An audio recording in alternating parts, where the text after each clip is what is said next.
O te toi o wholofa ma Talofa tu Samoa I lau mai bonga le rei vai ngau lea fiafi I na ua 5 minute o te nei le tu lai lima I le tau tua whaawau fo I a lau Moana TV o lau BluTV le rei fo I a fiafi le aso ruso mo le ono le masino a Berila lua fe lua se fulu I na ua mai antua I fo I le lesi long weekend ma le tua le masina le le tele lava fo I na tili alu alu ma nau tai ma pulu nau wei le to tele o I la tou e whainga luenga io e fia whainga luenga awa foi lai so o mai e pakalua mai long weekend fo la vai aso na tua na yatu ia le fo o tanto to long weekend mana ia si no fo le fale la ntouia ia pe ana le to fo e to fa o tiu te faiva o folo fa tu Asiata Pio proclame Tautai ele ni vai ngau le fifi ma lo le fa to ma lo foi ia ale Tautai ma lo le folau Samoa e langi mama e ele talitonga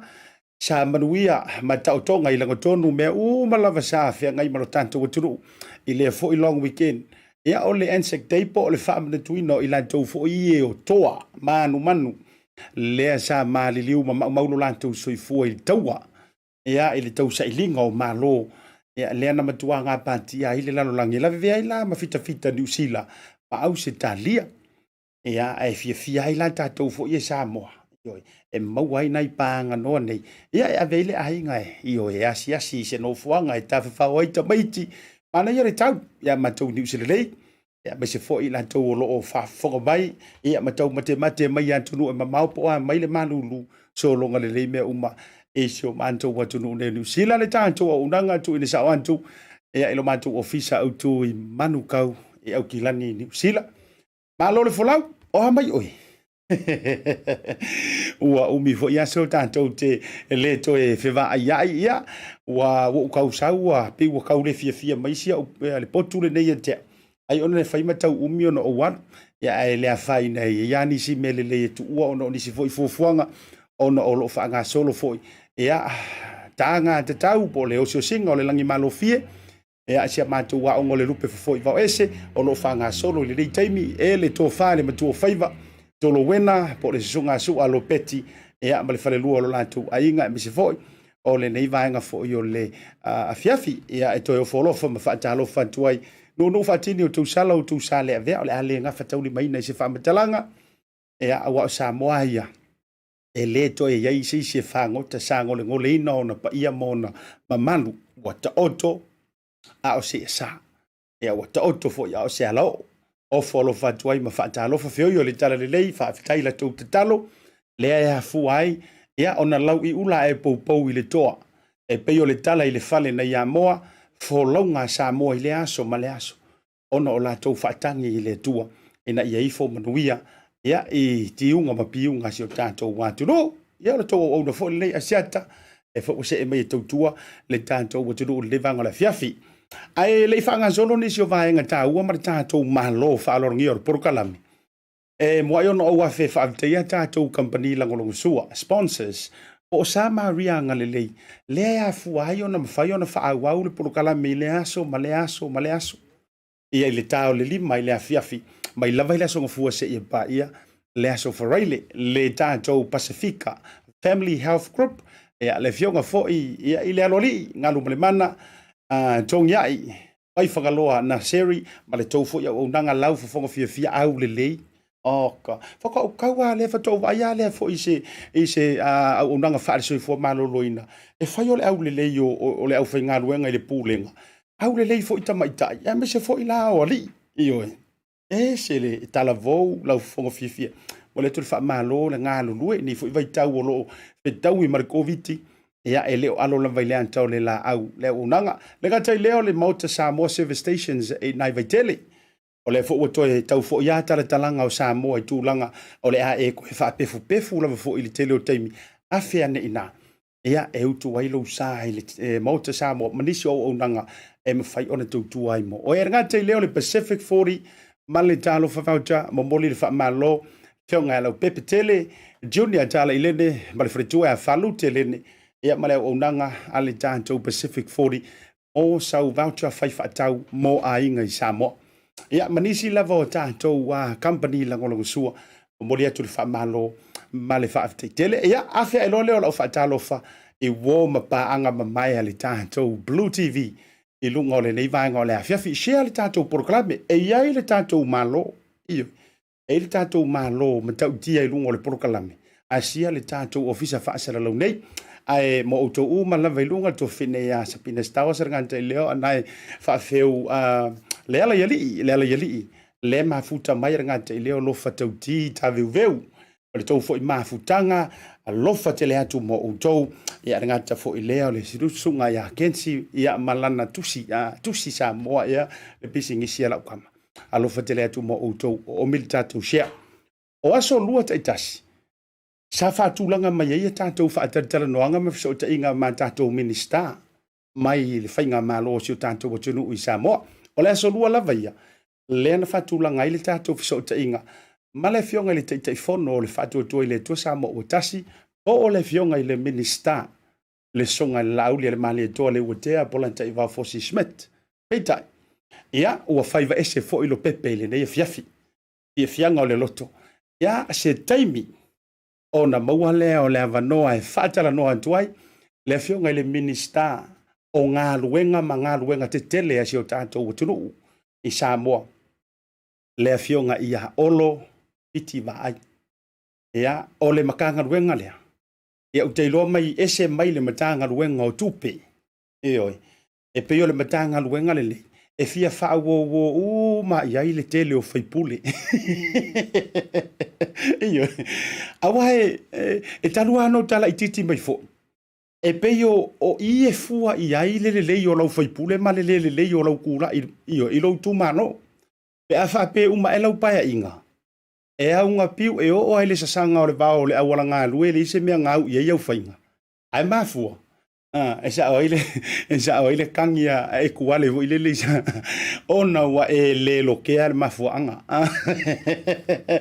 ioi ona vo wa e alwa tu le parlemene e alatu e fia interfere so mai kala ka mi wa fia interfere fu le mingi ska nga ruenga ai ale lenga e fa wo le minista nga ruenga e mene mai la utala vetu e le lo polo o wala nga lu e mo fa fa ko i vo te le lo e u pesa o le namia e ala nga o le te vai tu lava ia wa fa fetai fainga malo i nei ona po ai me se foi ia le lawa lunga e pe yo le wa tamanino atua o manino atua o me ala e kukupu mai Samoa ia wale yangi me o toe alo sama alo vau ua ta'u mai lava ma whailoa mai e lea matanga luenga ma lea matanga luenga ilo ngā lea te lea no ta mai tau atu i la fonga fo i le fionga le minista i taimi fo i tongi ia ala tau fo i la fonga le parliament ia o whaipū lea e kau wha ongo ma kau wha fiu fiu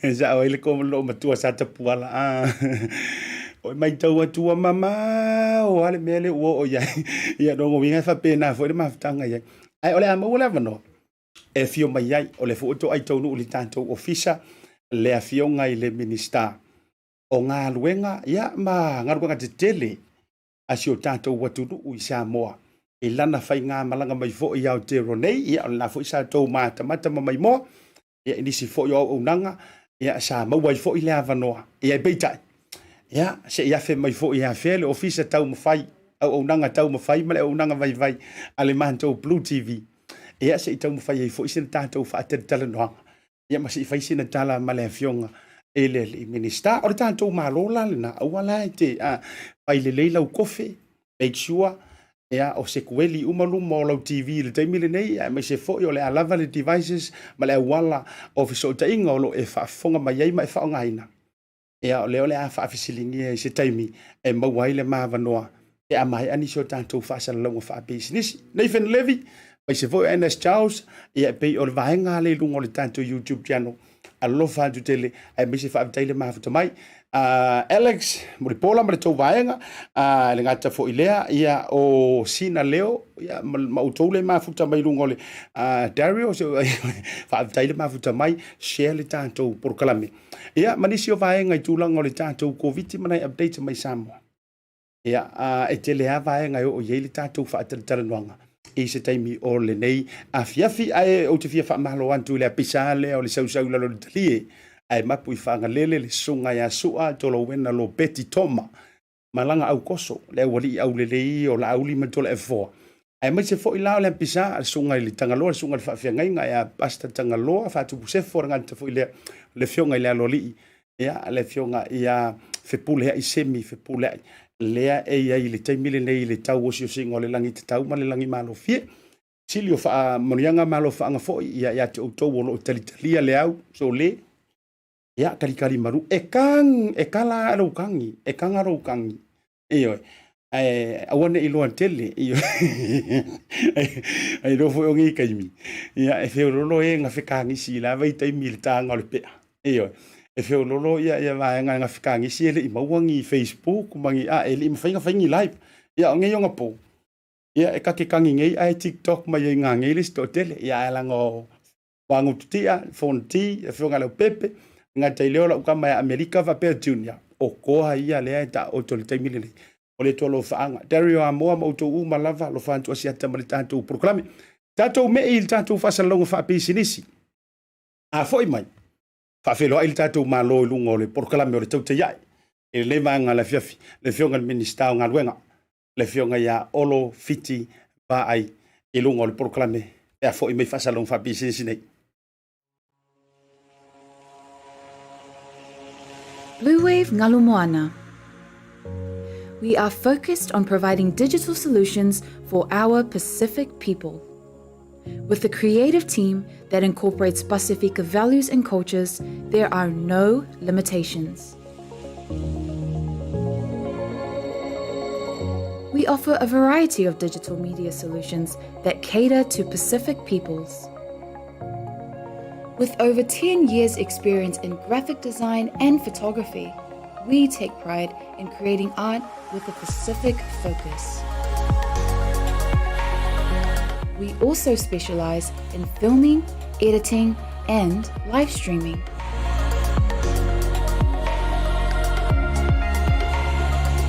A digital media company serving our Pasifika families, Pasifika businesses, and Pasifika communities. Bluwave Ngalumoana.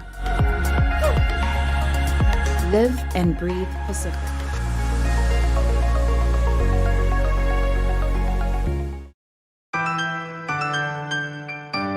Talofa voucher is one of the most convenient ways that I'm finding now to do my shopping here at Farmer Joe, and my sister just sent through the voucher on my cell phone and I just come straight to Tautai and go do my shopping. O le si tūlanga pitusili o le tāu. O le lafo me o le pepa tala o loa. O na whaangā le e whaatau ai o loa e au ngā mole ainga. I think it's really convenient for families overseas if they don't know how to help their families here. Then this is the perfect way. Mai ai le sa sunga fua tau ai le sia sa. Le fia foi sa we mo mawina le foi au nang fo e ala mai le Talofa voucher. Le wana whaatau ma me te mga oi ile voucher. Tai mo le Talofa voucher ua maua le apasusi o sewa fine. So se paro loa whai ngō pie. A me se le te wherua i ma lau telefoni. Tai mi uma. Ai lo le lafo me le cash o na inu e lor tamao re ainga. Whaatea tu lava le Talofa voucher mo le foi au nang fo whaatai. Ma lua langa le tampai. Tai Talofa voucher. Teki Talofa voucher. Wa afia Samoa le Covitis Fluiva. Download nei loa le Samoa Travel Tracer app mai le Google Play po le App Store. Install ma le sitala le numero lau telefoni. Whaola le Bluetooth ma ia mauti noa le ola le app i taimi uma. Ele isa deita e whaonga ina i le taimi ola i le app. Pasiasi i le Samoa Travel Tracer.ws mo ni si whamtalanga. Tātou ngā lulu e whantasi mo le saunga le mua Samoa. Do it for Samoa. O le tautua ma le au nanga o le Maota Samoa Service Station nei tuanai matu. Mātou te utuina lau sa ma le tele leo nisi matu au nanga ese. Ai le ngata fo i lea, mātou te siakiina fo i lau tāwale. Mātou te sapalaia fo i swau mo lau tāwale. A whai fo i o vai pa o lau sa, a wala te popole. Mātou te sapalaia fo i ea mo lau tāwale. Mo lau nofo silafia, mua, ta pē lau tāwale pe autu. Lua, ta pē lau telefoni i le taimi autu ina i lau tāwale. Mana tua foi, e matua i whaasa ina le tau mawhatapa aina foanga whape nei. Wa iai foi au nanga i lunga o le Pacific 40 e whaatau ina ai le Talofa voucher. Maota Samoa, o le Maota mo Samoa uma. Mātou te fia e au na pia mo o Samoa, whawhetai le awhio mai, we'll see you again, and God bless.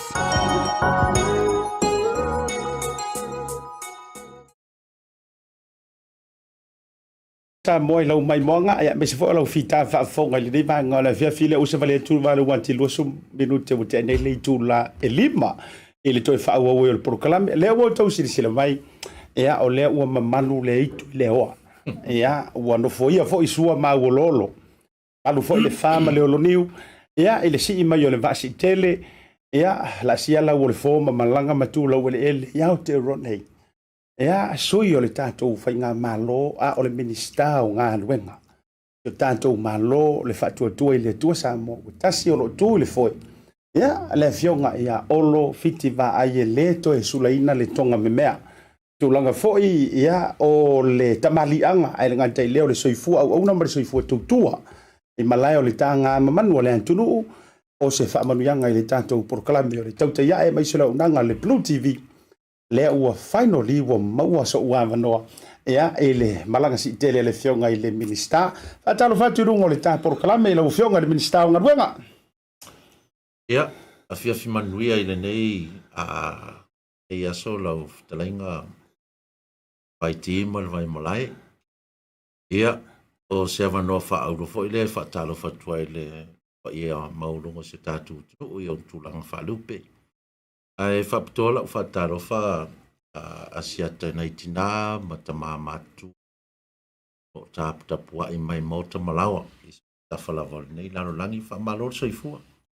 Ia, tau whai Talofa i leanga le o le tua o moni au pui wholaunga o sau le vaana tiu tau mai le vaana tau ia o le ama maulang o le vaana whawa wholau malo fo i lau lato i le ama lau lato i le vasa lau le fulefua mai malo vai tau mai ngantai ai o le mea mali o leu ke vavai o lo tau fa pe wa to tofu mai to tonu tamai ta alo le wa Afrika le iro le au le na fa to ila lo ne tatu man sam alu te vai tunga o ile yo tama tu vai e penga pe wa misia o e tia le o nga pe se vai nga sa e no pia ile yaso o le mea kongware nga fai ingai le au Afrika o fura le se ata mal fa fonga le tunu ia la fo wa ko se sila mai ia o le mea alofa fo ia sia ua o ngai a vele le lato asosi nei man matou se nga tasiva val sfulu Ia lena au mai. Ia o la o ofu mai ai e whaariali foi. Le la o mea alofa na au mai.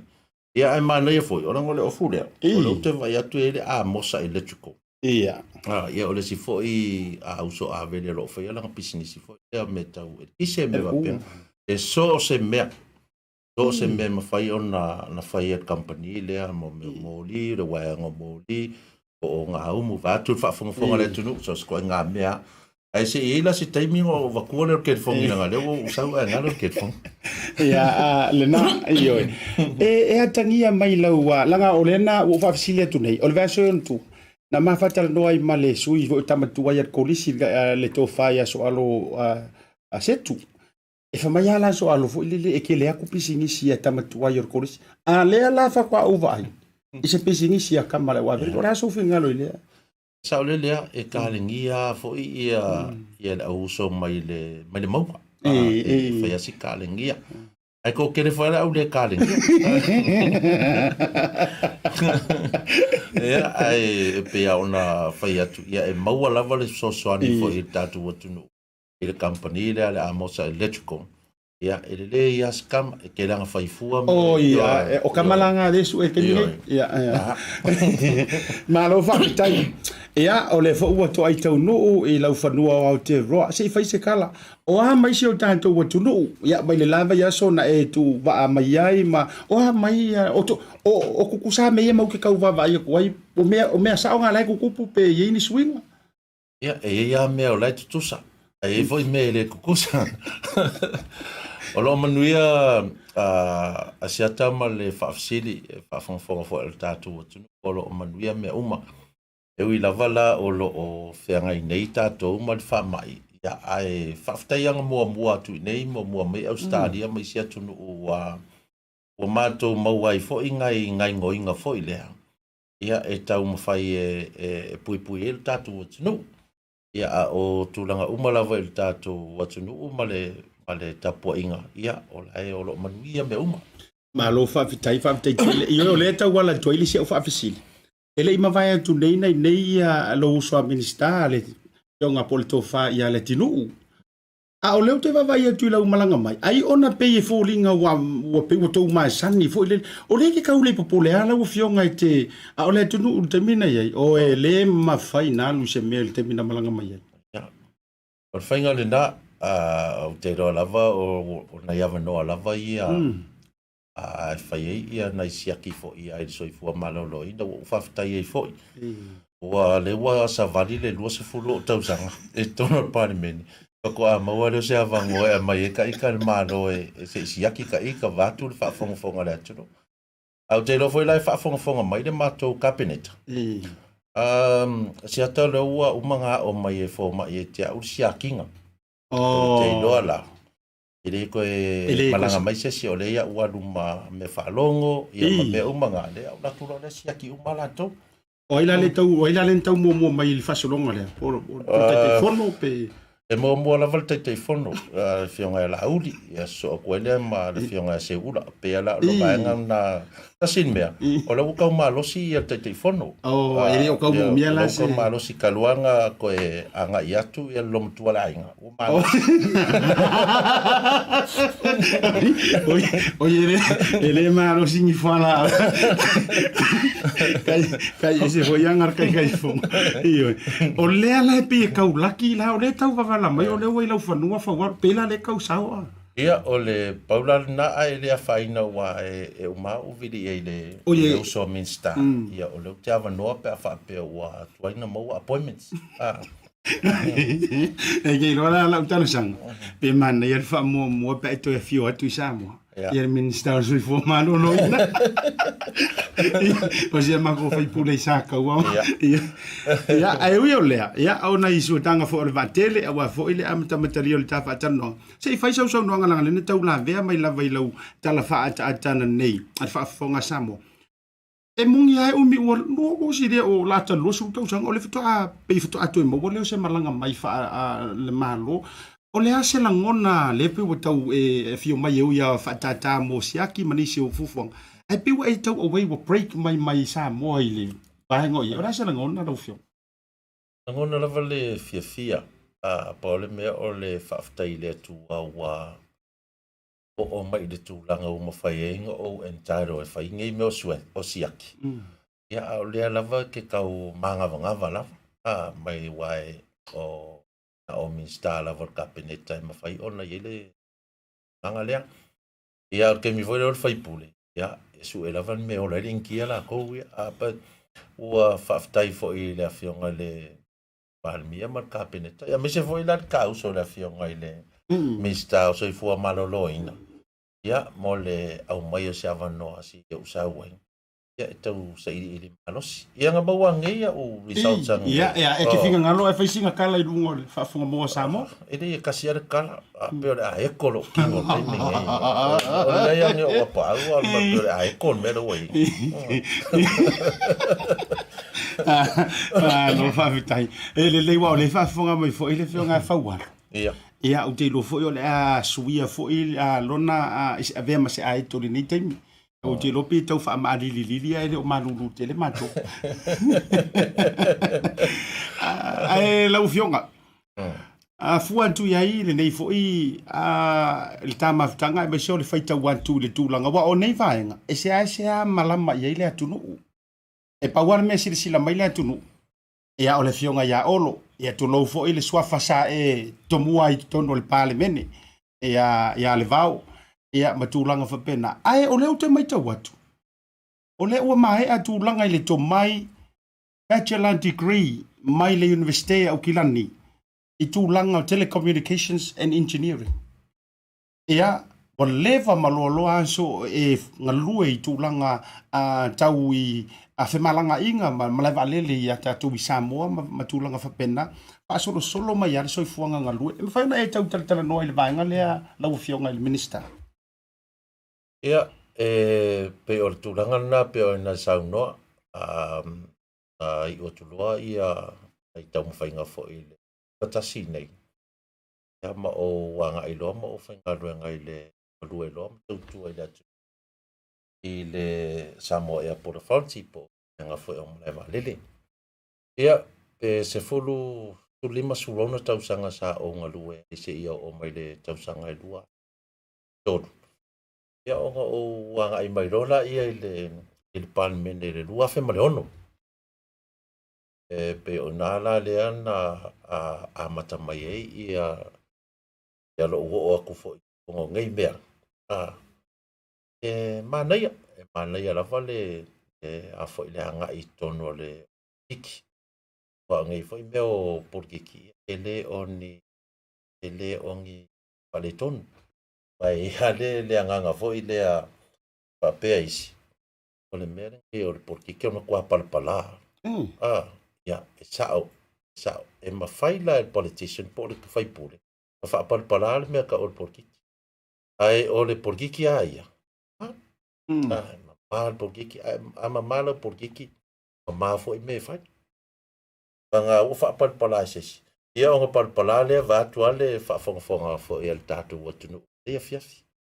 Malo whaafitai. O lela ua, o lua hafe ma leono le mai tau watu, ia o le tausanga na e to ai tau nu ua i to tonu o pufai o malo. Ai i lou talaanga i tuantu, ai mai se foi o le ngafa i tuatu. E le fou. Ai mai se o le swafa lau i loa lea foi e te whai uai o le swafa vaai le whionga le loli. Pena e tau sau noi le tū lea, e tau wala vaa mai i le vaenga lea. Ia o te tatonu lava au ia teipei lava o le ngana fo i lea ma le tatonu nga fo i. Ia la tunu o whaapea e piso solo le koko ma mea whaapea ngā. Mali. Ia o au ia ua le vatele o na tūlai mai fo i ia le tuananga neo lo tina a ia le lua manuao. Tofi whaipule o salenga. Paisi umi tele o na tūlai mai ia le toina na. Ia palasi mai fo ila i le ai ngolu tama ia e whapena fo o tausonga la o tama ia le fionga ia vai papu ia vai sale moa ia o motupua ale ai ia pe o vai nga umanga o le sai tonu uman portiki ia Mana la to tali ile o au de sa mato mai fata sire dua fe male ono ia o mai la taimi la le nei. Ia le to o au le to e ai ton. Ia a o maro lo fo ia ngai ko inga mai potiki. Ia le ala tau fa au ne taimi pe a mai. Malo fa fetai. O le ala lea lau fionga. Se taimi fo el kalami. Ia, o le alta siana inisio o nai mata upu. Ai wo manao. O fo ia male au nanga le Bluwave. Ia ono le taimi mo fo ile nei o le ua mo waise. Ia mana ia fo ile motu o le pa. O si le fietele le mamaru le tulu. E lei fai ngo fielo tau sa mai malo. A fua fo i lanta mai tau wantu i upu fai mai le luafe maleono. Se ia o mai le taimi le nei. Ngā rua one man band na mea. A rua le tau vaenga umaenga. O toia o oe. O tau watu to atasi pe to rua foi. A whai ana i tau o le haso lango. Ngai e se kaimi ngā roro e kau doubt. Ai kau masalo ai. Si pole me o se ia le meu ki sau fai ngā awai ngai ku ai wakau o join loi o su e ise manguia o au ia malo ainga. Fa mo le vane fa fonga Samoa. Asiata le taimi na o tapena i o te alu le tofi. O te le i loa po le ale te whawhea o te awaso mai o langona. I alo fi alu le tofi. I lo olanga atoa sa o no foi sa renga. E ina u whaile le mato angapong. Man mato ainga. Na o mai whapea. E se le meo ke aluanga i ei. Ia, e mori mau mai ia sio matonu i sala momo. O to tele au ainga o pausonga o loka mama. Pangapea, e lei loa, e lei vaia. E ta ina o waluatu mare suafa lea le vaupolo tonu. Suafa e whaia upu. Ua lea nu. Na fo ie whafonga ia sio matonu. O inala pe o le suafa nga au mai e iau tonu o parmeni. E lei pole ia ia fo isi o nuu. Waia.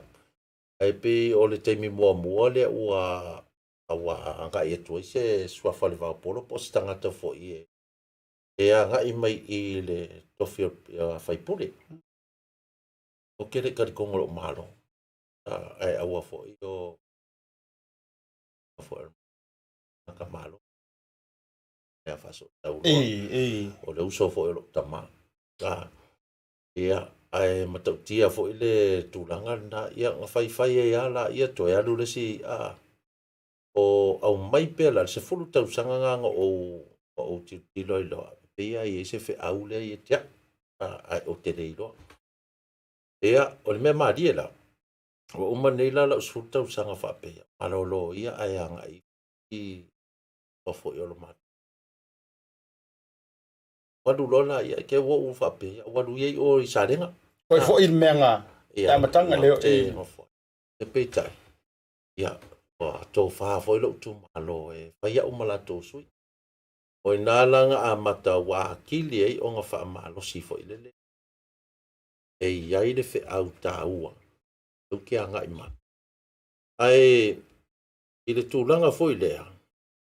E o whapea mai a. Alu le malo. E se fo le maangai a.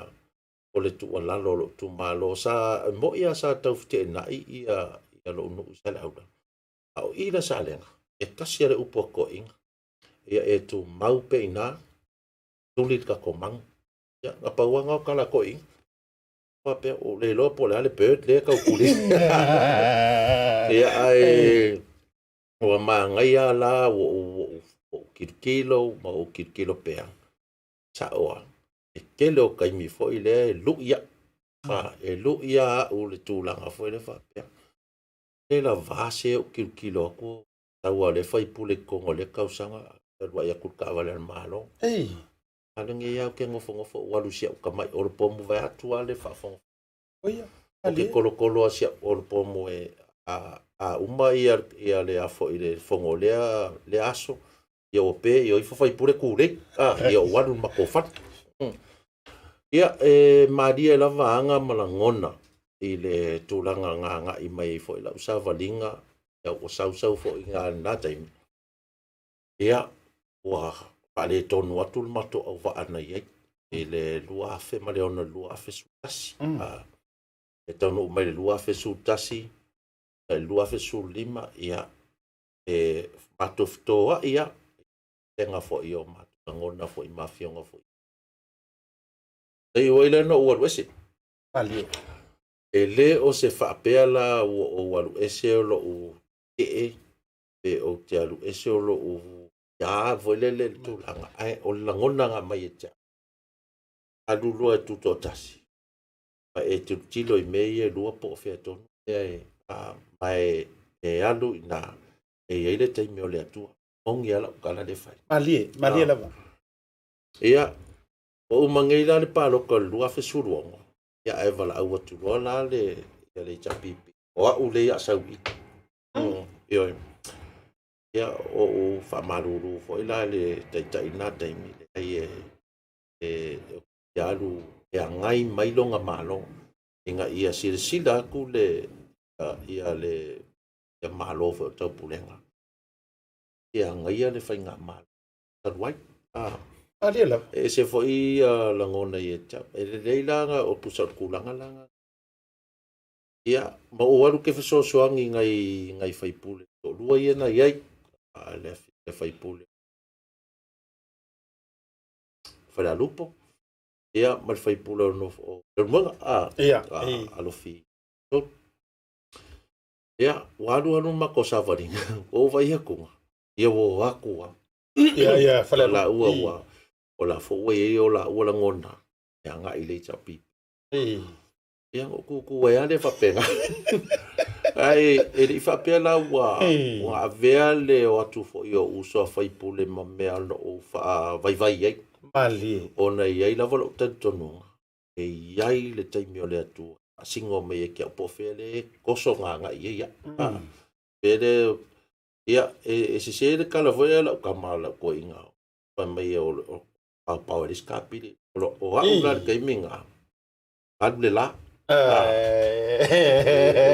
le la ngadu ali me molo o mafofau e ia le kai me fa pupula mai au e kongu le ke anga ia ia le nang ka ngu mai lo i le mele we e ka ko kaiminga Pata utia e o te lo foi fa fonga ma sa mo le late time ai me se fa fonga usi ia wa talinga fia longo awa e se ma wa ko inga karkalanga le o le tele ale iai ia o le mai loa pa mga par po mo foi le ile ale tali mai I o le ai o nai ya motunga afai e se le taua ai me so la usa valinga o va ai tu le tulanga o la usa valinga la fionga le minister ele ngata o le te maua ai me nga kau fai nga ofa mai ko kau fa solo muri matau mai ai ma me nga ko yang ko kau kuri ai tu lo fa nga pel na upu fa pesa e tamo fai foi le fate o ma le parlemene ma ale foi nga le siva nga na ave court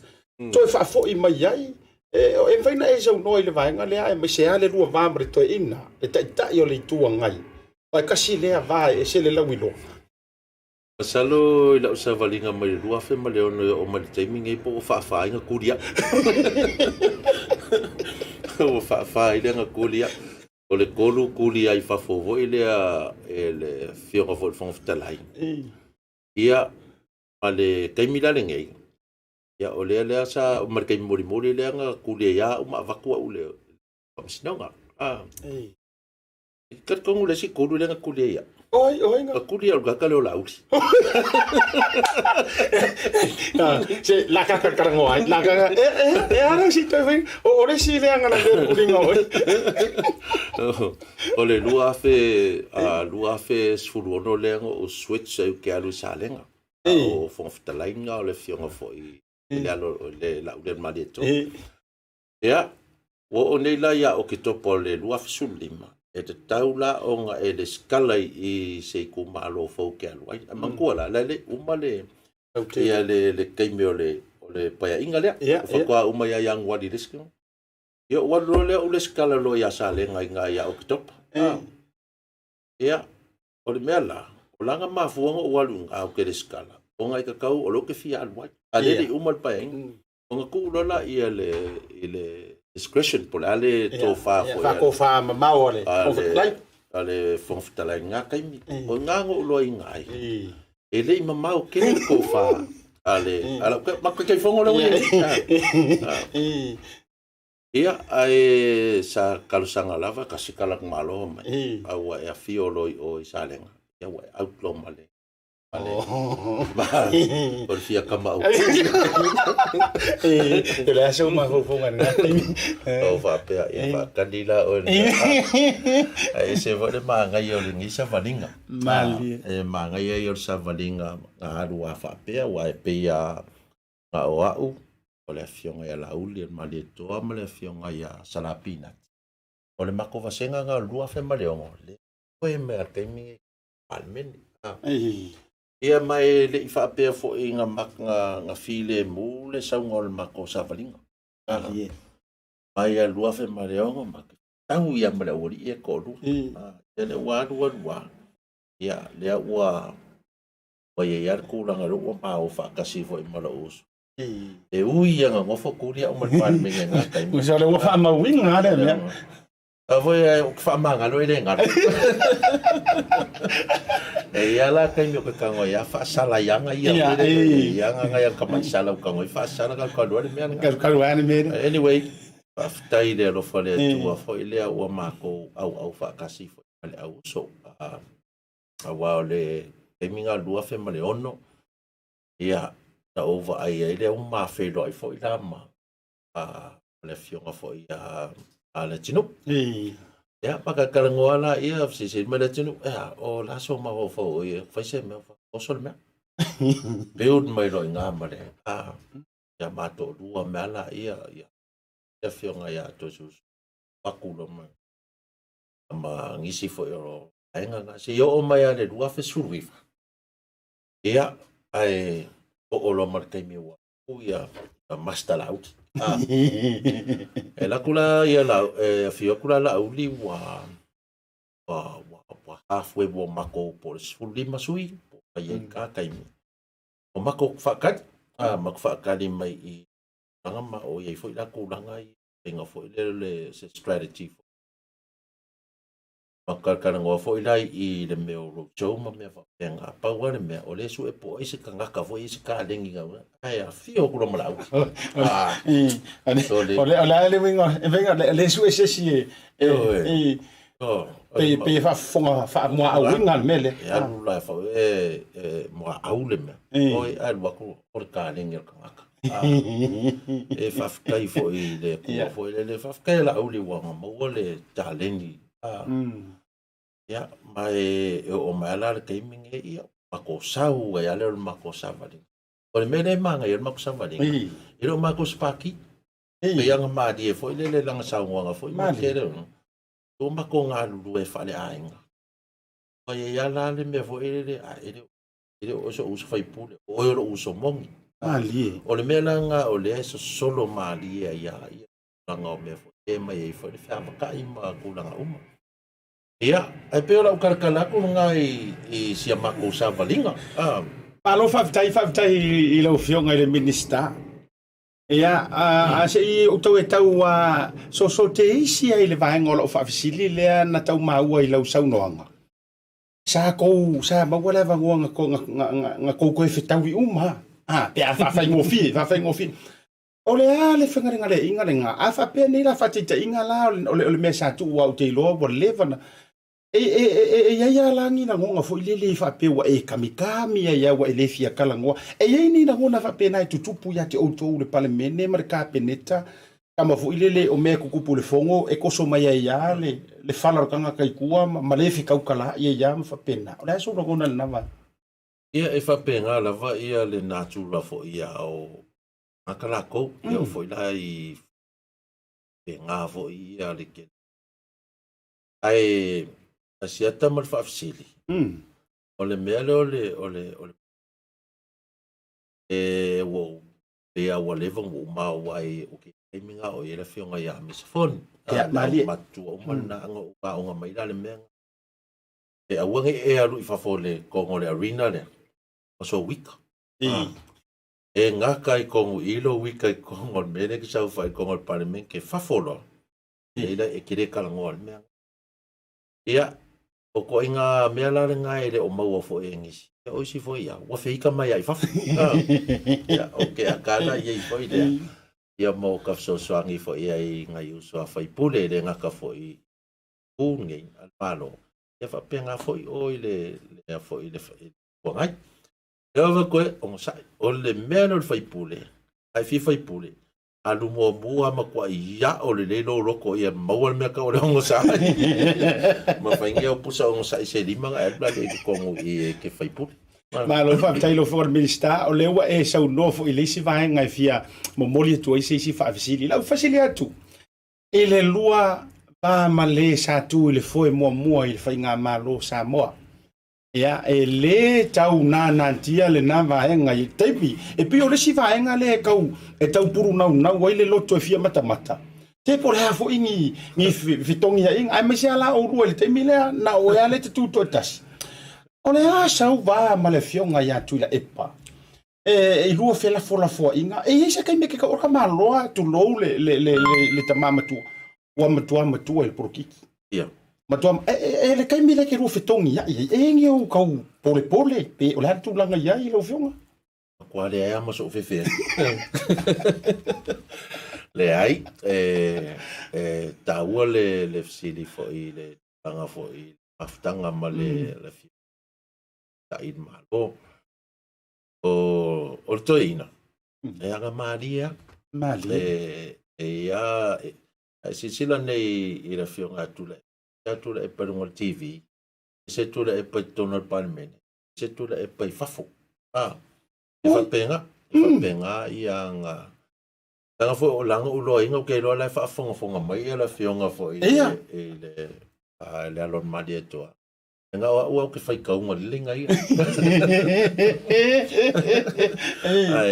ai o ke fio foi la o ke kami foi la e mau le ia man tu foi la te lo taimi foi le wa o langa strategy foi e ponga aikia ei mai lo se pomu e le at koinga ai kalo ika foi le ia pe vakua foi le fa fonga si ilonga si fonga foi le ia ai le oika o pau ala nga mekokia foi aula ai lo le ia la e sirfire le ia e tu le po ke lo le nga me la fa e fiu ai fanga e ika mai a waka aka le ia ia o le sila kai me ola ula ai kia anga voi au lo ia mongo singa puru malo si foi le o kangolo amaka singa ko mai poka foi le o ke lo ko e unga lo nga ai mo le ia la o ka e mo le ia o ia e ku i vai lo ko inga va pe au foi ne o to se tia le e kana ma dia le lila ai ma fo le mo e ke le langa foi nga miska foi ai o le afionga tu le pa wa pe ana tira fia foi malo le tu no la valona au le tu avalon si la fia porque mai le natia asiata e manku fo yo ngimel porque ke ia o ngai e alu i kongo porque mali ke alu waku e a o ngai e nga mua i kongo pa nga sa fa ke le la ke le foi ngai ele asia o akoponga fo ngo kango le koskoso mai ma e mai ele leila au sia me e foi ele se mai ma se si au te tau va si le antu lo fiong olo ta ia le vai sua le e ele si fono tanga an sa o ila tau mai tau ma to mana tu ale sa fo yo na maliele fa sa o mai ia sa lua petong ia marco inga e ai si au la fonga na fai pe ia o sa o le la fonga ele tau le ai ni tupe maua ma vanga fa pena e pe ia na fai sau noanga fo le tu langa o la fonga e mafua ona ile o e tau na fa e ai ia vanga ile o tongi ato to la fonga po e ni tu langa le na fai mai ile sau noanga fo pe la le ke maua ku pe ka wika ko inga fo mai o la fonga i tono le Maota le nei e te tau na mai ni fa maunianga fa kure la fo e sau mangi fa maunianga ai koe ka wa fier fongo disias olla se pusa le na e fa na sau no vanga le ia o le finga lava ni na o le ngā ruenga I whaipole ia. I ringa te Samoa o isi fo I Parliament. Aua e sau noa lo I se mea malosi. Ia mau ki ngoa ua yengi anga kia pepa fo ia I. E mantuara o Asiata. La ua kanga whaine ngaka iau. Ia. Ai ala ukalanga o whiako. Sama le ova kose lau milionga kupe le maua. Ale malo. Onga ole le leionga aola fonga. Ia, le na tonu la. Ia. O vai aku ngakula I mai ko inga whai mai. Mai au mea.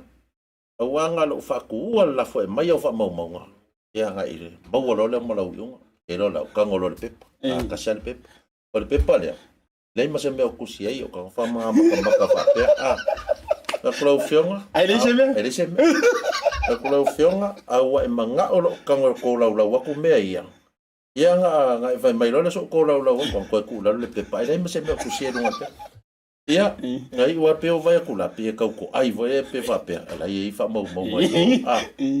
Ia awa ke ua alua wake le au kala vai mai. Pakua ku lafu. Ia uma mai whaku lafo e vaku awhea. Ngei po kai au.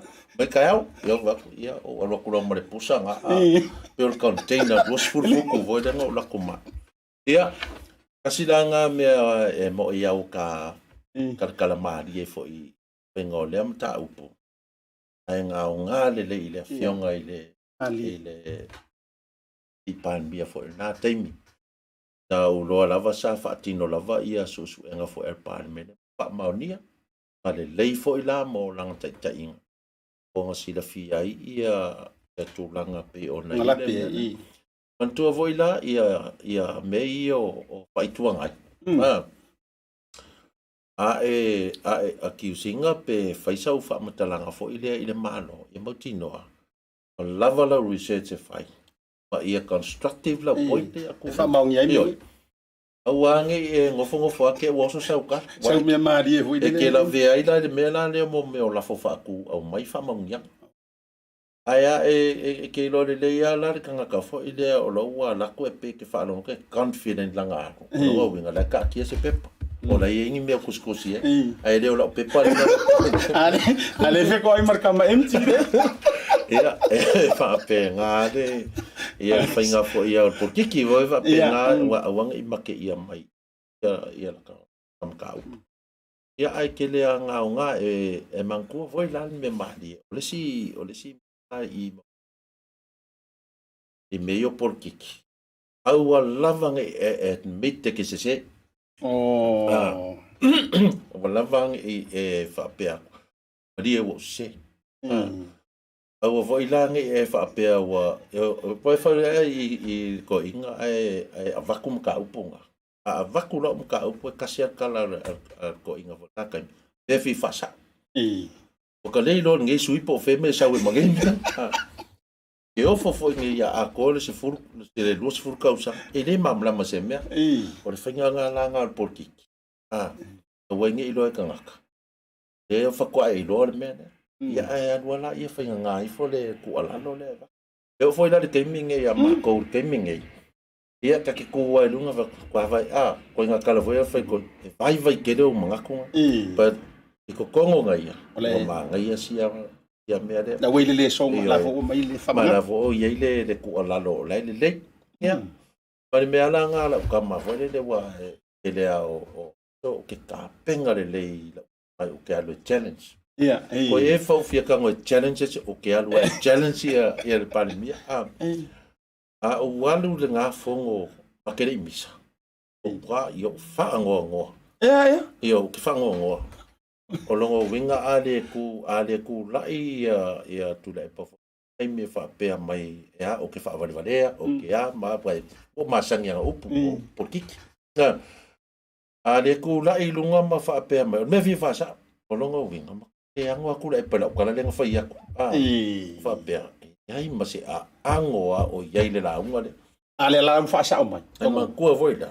E iai loa e angoa loa le launga. Pūroi lunga whai mai. Me vi whaasa. Ula ngala ai le kula I ko inga o ma ko whaangoa. I ware o papa pulu I wapa. Papa. Mane si mea. Ite kai ke ngā ngō mai rongo winga e vai au kala I e whai. No.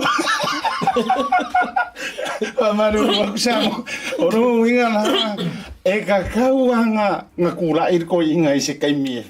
Au ka penga ri fongo ka ilo fo I lau ka penga ngalo o lo suenga foi le alo su e ke fai mea onga ri po vai aso e ke ka penga po au upu e fai au angi au issues e ke kanga race ia kua I lunga pan mea ia ngana e ngā oilo la kulanga le kiori ina ua live mai el palemeni o le kai mea e umai sau purua fie kongi ako e mange e hai ror ko inga Ar kai me pie ka pe era mai mai sa ke vai ko ri pe ke akama ku mo la wa inga le o le mea la le nga ma ko le fa ia le ko la lo fo o le ku ngai ingi search le lei ma au mai de mai sa up wa po fe ala mi ngoi mai o ke ro le lei a kwa mi ngoi mai ale ku ngai ia wa nga pa wa le o le kanga ka o ke loa Pai o foi atu le pai le kua ngai moa. Ai o karikong o nga sila fia I tu langa fai kua ngai I kua inga a moringa ko ngō me vai pe whaangifu ngefu. Fa penga a mea fai kua ngai. Pe whaangifu ngefu o crispy ko whaangifu. Leo ngā foi. E aru siri moa. Ea e ko e ku lunga fi whaasao. Se me fi whaasao pe a kalse miska. E o ko e ku lunga ko e fe siri. Refresh if city sui up out of city akas e no na e maua le ya ko ina never ko vi city me kas I don't know mix card when e maria yo o le makua I ka ngakon por kiki mali o le silua fetongia inga o le silua fetongia inga la watuana o se lua au te roe matua kai mi o le misela Kai mi o le misela, ar kai mi a kula I se o rope o furo pele we avili. I pe o ke vai o pe o sisi malo si fa fovinga. Kai mi a o tami mo foi le wo vai kunga. A foi matou ne ia I lengi por kiki, ai o matou o fre mata. El matou mai tau atu. A o kango kongi le ro kongi inga nganga kongi ia. I me o kui. E I far malo ya oi. Fatu I matou I meu tipate ma me pena. Ai le na moment ma matulanga fa pena o te fia mana o fa fasilia tu o ta pena nga le wa sa no ina matua e ta pena. Au te fatu le tua manatu ma manatu le taimi ke mo li ai ko inga. Ena tau fa so ala o fionga olo. Ai me sel tu langa na le misela ma tu tongia inga le kui. Le fo mai. E ko vala au tu ai. Langa fo inga ka fia o ko ka fia tu le vai sua le o fio. Ia o le mea ai o mo meo wherafurafua inga e kere ka penga I o le wherafurafua inga I whakoa e maua mangaku I runga wa maka le peipo o e ke ka penga I launga e ke ka penga I lau whinangano fo I manatu ai a o longa whakongia I mea o upo e maua I keimianga Ia, nga foi la wa e whaafonga ko e se foi langa whasiri nga whai mai. A whai la e le amale e se la o kati. E wai whapenga mea. Ia, maari e lava. Ai, e wakari ko e maa foi ka ko e foi tu. Mali. Ai, o le tūlanga lava le na. O le si mea foi le I au experience.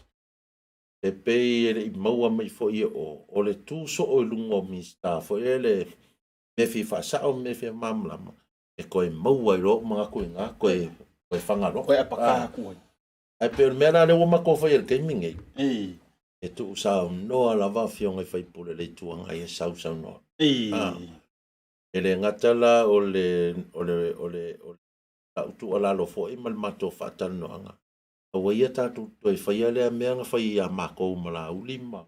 Ian makofa. O le mea leo le kasi a kore whai upo. Mefi whasa. E ala ukala whanga. O le ilo ia oi. O le makukua kua mefi whasa. O le mga koe o enga o e saolo mea. O mākou o se se so. Mali e whapenga ngakangaka. Ia. o le kulangan ngai ai, o le mea lai maa ngai e kai mingei. O lea lava ua ku sa ngoa lava ia fionga i ta. Maka kanoa awa koe ka koe whai alea mea. Ai, ia avele wha alo alo. I o i sui mamalu i tu. E au mai o la tu fina. Alo ma tu la. Ai, awa fo ingi ka ko whai ale mea langa lea i ere mako experience. O le mako kua koe maua mai langona koe au koe whai mai fo i diskala.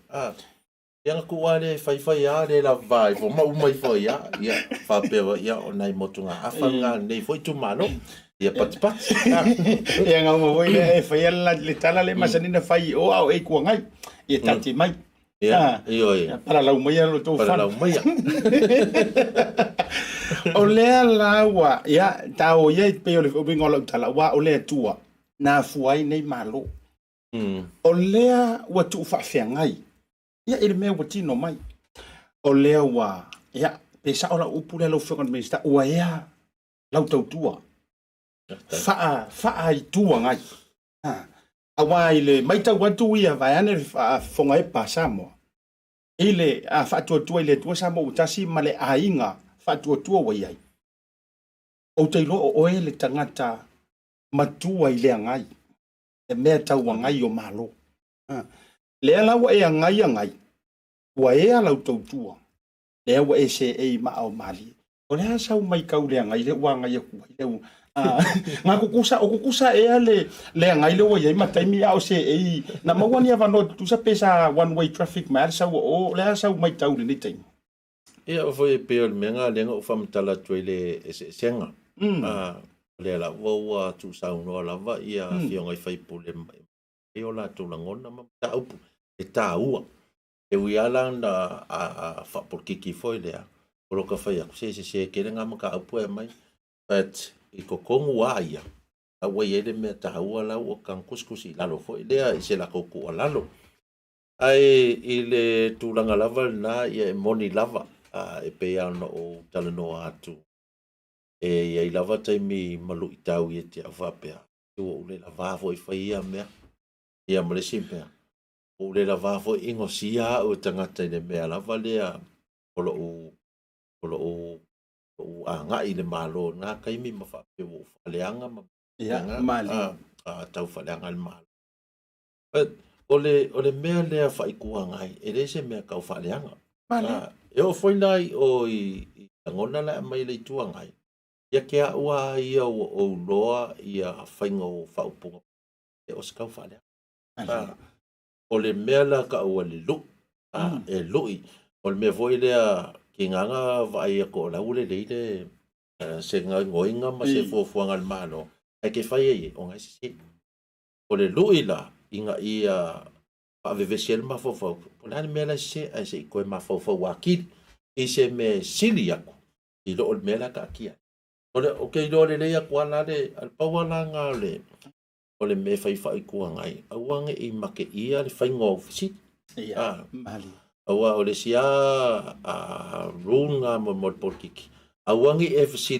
le kere i lor kati awa so le alua wa ke fisi lo e kere i lor kari nga le kari mai e umai lo inga ia e pe o kulanga nga ile ka pe o nga fisi malo faftai tele o te lole o matua tele o le ko kele na tole mai mo mai le temile nei io e wala tele lua fe ila tu fa tasi le Facebook ma le YouTube le mai mo mai le tafa tera noanga o io te loai o le fa tu fafunga le sa mo e so nei tera talanga ya mo ke fie loa a wa tele da matu vai atu o vela vo le fongo ngai matu langa o ma loa na le fono e ke lo kala mo fa le ma sunga tu le pa e o le ile akanga wa famous mai ale e pise do i puki marco inga la fai ona se do fenga ngale inga fa lo te fale merto ina ia pe anga o vai ako o anga porque ke fa penga e se arka longa fai con ol malai con ol falfono e se fafo ia o manco e fo ia sa fo ile menga o FC ringia wa ma ko ro ingul maki ma pa ko fafo fo fo ele tino akalango ala ia mala ko inga taimile le pai inga ke ia mali ia fisi de mala ia wa mai lau paloka male ale ako mali o mga ufai aku o lasi nge ia aka foi la le o la ko fa di ia aluan ma kana ma ngai ma ko kala ngoi u aku mapaya inga aku penga Mali.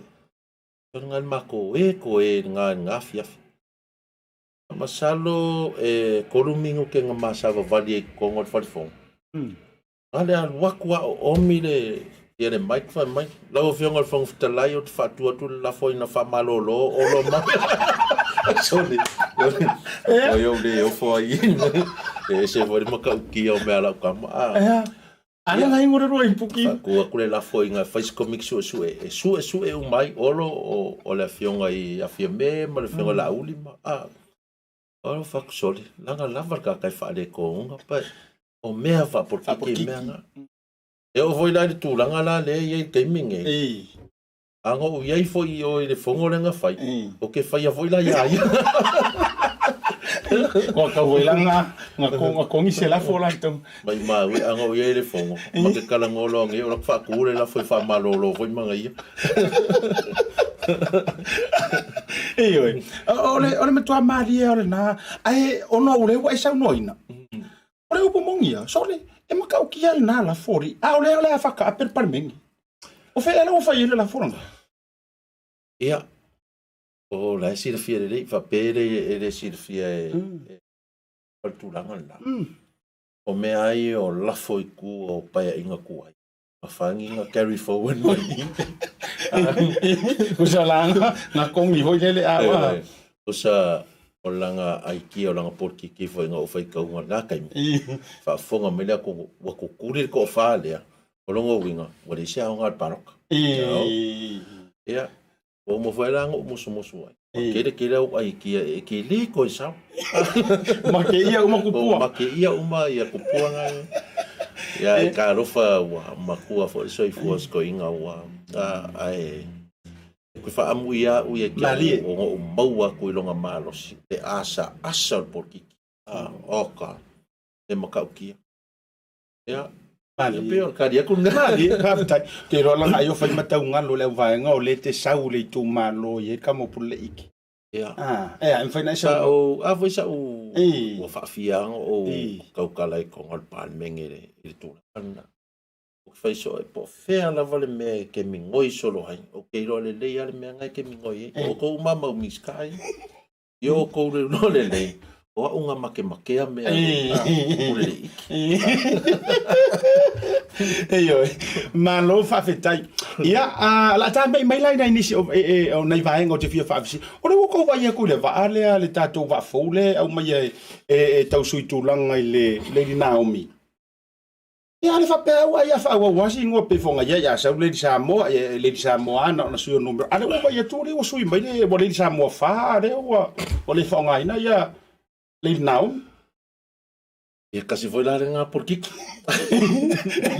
ana ri ngo so no nga no minister ia o le memo mo ke fa malu lu ko fa fsiri o ke ma ku ke anga ia ku kongu wa o kiki uma ia le ia anga faule ia le sala le me alo fa fo ia le wai pai kaua kausanga fo ia kai pe o por fiko kausanga por mera we ia ia sui mai ale ia pangi ia va ia apa wala le mele ngai ai o le sui o le ngole le Naomi mai le Samoa fa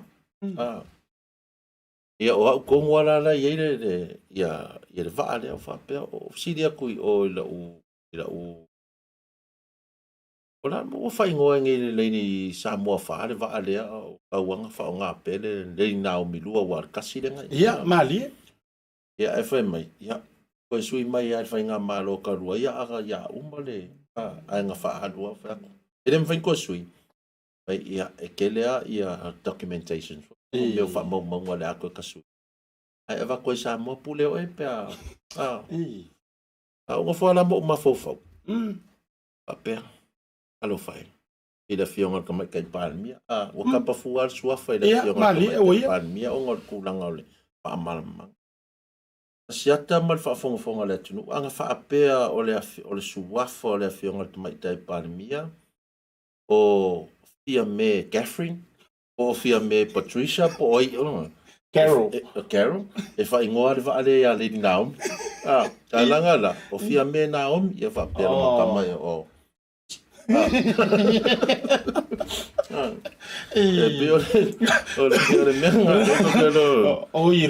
That's politics. O le porkiki mea. Ia. E mea porkiki, e la foi la ua uma. Ia, e pure la vaa upola le. Ua waku foi. O MV olo. Se pe ya manga yanga. Iyo. Ai no winga no pole taimina ai va pole taimile na lena tazi ai fo ile to fama ale fionga ile sa fa pito. Ole ole va pero le lupe go pe pai o ai ko fa pe. Le ko sui. Te man ko fo o ke le lava io mea fa pe matina e fa pe la wa e fa i longa i suafa. E fa i longa suafa e pe ole e ia Maota o malola e puata msese to filau e mangaia ket ai o ke lo la valanga fa ngole vale ya Lady Naomi so foi lá o a fia me te mai tai palmia ai to tonu on tala vo pero sfuli ma so on tau sanga le langa nga ia tula pai le tulanga na le la sa fa ingo ai de vale mali Lady Naomi ia wadu foi ia porque que foi vela no o que o ve ese ia le sua fo ia la fiona MV le Samoa awa ko le Samoa man ko la ila kilo kongo pe palma ko fa mo ma kom kangal o ia de domestics domestic wolves le ia salolonga ma mo fanua o ala le vaale vakuya pange fa adu Lady Samoa mali o ile international board kukuila e alu I o le Lady Naomi tala o umanga I fa umanga I kongo ile licensing e ngo va Samoa o le ala kikilo e Lady Samoa mai le mele a mai Japan I alu kikilo ku ya pe pale kongo la mukanga no o le Lady Naomi dua ia eu fo ia ku Samoa ko ku ia Naomi lunga va ia pe ngo fa ku ia ale o Lady Naomi ia wa Prince Olo nga kwa manga ia ayo ma lo fa tai ole si foi vai nga o bo ta wa tele la fa fesili le a ole si foi vai nga ile mai ta wa toilet nu e ai or mele o su ia ko la ka ku si Lady Naomi to e toi foi mana tu la man tu a foi ngoa ola e halu le tau tu mata vela si Lady Naomi to e le se mela ko su ku ranga ko se si lunga ole o matua le va o le tulanga na ia o le va ia o le va la to la le a o matua no soifu ai tausanga fa tulanga ina I lalo tu la fono foi fa va malo o sari la o fiona mista le winga lo tala le Lady Samoa le Samoa tolu wa le wa va ko la Lady Samoa fa Pila si ke po ko lungo ko ya ingo ko ale ale leila na tautua a sa Taupea na mai Naomi e suitulanga ya Naomi esa fo ia le tulanga la ia sa ila le fa mo fo ile pe ole a fa pe va tulola le Samoa fa le a fa pe o I la va le wala I se nei na ile va o pia ma pang ia ona avatula ia o le Lady Naomi la ia nei e fa duai va e alu sala fai pe tai o le Lady Naomi la ia taimi nei tau nu ua tulo le va alea o fa ngoto lola I lalo le tula fona e le mawhai voi lea ona fa pe fa tau ese pe o le ase si me fa onga e uma fa ngoto lola va a o le leisi si va e te tauala na so o fau ma le fau ka wala to fa o la per swafa o le mafaufaunga na nga o mai etia ngoto lo le vaanga ngoto I mai maringo le sa fa ingoa mali ai siri ai si pe au na o fa ia se fa o kia ku Samoa mana ia o lola ia wa le kele la ku siaka ia o lola ma kwa ku si le ia Lady Naomi ia alon nga fo a vese lo Lady Queen na pe maya la no te mo na le io ale la wo Queen na mane ai ka ur ve foi la u fa ngoi va foi le na fa no ta tu le na pa ia e manga kua voi o ai nga le vai nga le ke ak ngai elengi mako ai ia ai le leilan le na mi o le ala mo watu le na fo ya u yo le ia ala fatali le fionga ya fawalo so ofisili ia langa ia ngama ia ia mana ia au tai ia le vai nga le so fa ofisili tu la vela o fionga le wa tu la ile matanga luenga na faila o introduction and nail proclam ole makanga luenga le ngai ese mai le matanga luenga o tupe ole matanga luenga le nei fia fa wo uma iai ka penge ka mare pale menge ile mingiska ai pure uma ole hase fa pongo ngai o ye ngi ka usanga me sure tu le mai nga luenga ma wanga lue ma infrastructure ta to no okay wo mai fai put e o kanga ka umor ka ko okay wo mai ia ile tulanga lavanga o sanga fo ia na tu malo le tulango ia o me masangia le vai o awala me va penga ia a fo ile sa fo ila ia o la u amtalanga fo i le palmeni o ke le ka u fa kari se ia ko sa mo mai makalo mai e wo ko ai lunga u sa vali ko men u sa vali sa vai i tala fai ia le fo ua e so ola u sa vali nga fo ia ma o la u lo lava me ave fa mo mali ia o peira o le tulanga la ia i o nga u si le fia le ia parliament ia la fa mtalanga wai o isi o la wa koe kalo sanga mai e koe fai le awala o isi o toe talo sanga mai o le fai fa ko ruenga le awala o le ala u walu wa wi ama o vai ele ngo ele io o ye se me ka o se fai ngo sa awala mali wa o fa mo la nga o le afi ma o ke lo fo yo la wala ko ilfia le ko langa fo o i ku o ke anga i le ia o si singa i fai ia ma o la wa si le fia tu langa na o le mea ia ka u fa wo e wo mai ke ka si mea inga ngo u ku anga i nga kai e wo mai ke ai pela le o matua tili na mausali wa ki le ngo wo mai ke ia ai polar fai nga wo ia ele vi for fai nga wo e se fai nga se mali o le na mai tau atu lau fionga e ta nofo kasi le vai nga na matou mai tau wina o whaanga solo le fono a matai na ua officially ma whaanga solo le whainga malo sau lau kamao ia langa ile ma mafukanga ma lau kamao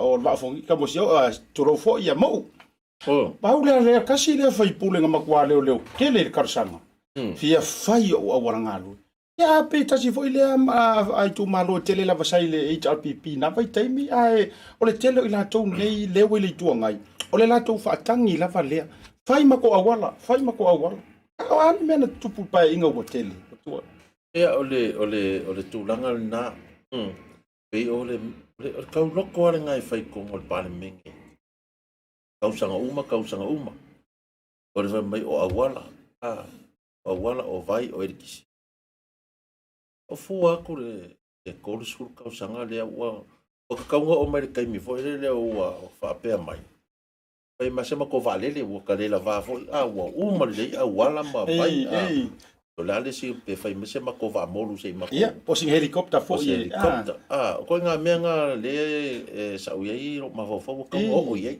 o mai kai mi o la lavo awala o vai ia o kalangoala i le mako pu ai se fulu ai o la kalanga fai mole e kalangoa i se mea fo kalela va kalangoa ngai meo awala ma meo o ri fo io awala ma me ele o se mea kalangoa mai se mea fo so kau kala ali ia e pe o ngai mea la valanga o le fa solo ia kulanga o ila ile il va fonki e mongi ia le saunanga fo ele fionga le fai pule e uia ko e luangi anga fongo ka kongu le ia ai wo ia i a fonti ia e la vale nga no fa fo ile le ku ale ko la ia lunga la i o patoma wo ia i le tūlanga i le awala. Ia ai mai se fōia o karingalua mga ambiela. Ia le karingalunga i papa voe. Ia, o tangata soifua. Papa ao fo'i o le atunu. Whapero lai uma ia ngila unga se lua fo'i lea mau o karikongu le ia. Ia o ngā whai rola i o ngā luenga la. Ai a whapea o kere karikongu wa. Ia e koso aku fo'i. Ai pe kere ngā whalau i roi ma pizza ka maro i kongo le parimengi. Ia e maanga ia sianga mea nga. Ai pe fo'i lea ua pe apia. Tau ko rap fo'i le whaipole. I le mero le whao ngā o whongo i whaianga whaasara launga. Awala, ele se anor wa hoi whamarika maro. Ea whaile malolonga whakapizza o mai le George's Pizza le. E o marika imingi. O kere aia se pizza ngā wako e mau. Ka mo inga foi la or koi foi nga ngaro ki o nga warangan. Malo fa tai pero. La tawa tu na tasi ala fa salonga fa business le. Foi singa ka fa umara coffee. Ta foi mai la ia. Ia fa si foi no ta fa no ka pe finga lo ia. Fa pe kai ka wo. Le e lo ho ke fer ka mo ro lo vango. Alu ro a ko ia le fer minister. Te favor fa tan no nga pe mai fa salonga fa business nei. O le tautua ma le auaunanga o le Maota Samoa Service Station nei tuanai matu. Mātou te utuina lau sā ma le tele o nisi matu auaunanga ese. Ai le ngata fo i lea, mātou te siakiina fo i lau tāwale. Mātou te sapalaia fo i swahuu mo lau tāwale. A whai fo i o vai pa o lau sā, a wala te popole. Mātou te sapalaia fo i ea mo lau tāwale. Mo lau nofo silafia, mua, ta pē lau tāwale pe autu. Lua, ta pē lau telefoni i le taimi e utu ina i lau tāwale. Mana tua foi, e matua i whaasa ina le tau mawhatapa ai no fōanga whapē nei. Wa iai foi au nanga i lunga o le Pacific 40 e whaatau ina ai le Talofa voucher. Maota Samoa, o le Maota mo Samoa uma. Mātou te fia e au na pia mo o Samoa, whawhetai le fio mai, we'll see you again and God bless. Wa afia Samoa i le Covitis Fluiva. Download nei loa le Samoa Travel Tracer app mai le Google Play po le App Store. Install ma le sitala le numero lau telefoni. Whaola le BluTV ma ia mauti noa le ola le app i taimi uma. Ele isa deitai whaonga ina i le taimi ola i le app. Pasiasi i le Samoa Travel Tracer.ws mo ni si whamtalanga. Tātou ngā lulu e fantasi mo le saunga le mua Samoa. Do it for Samoa.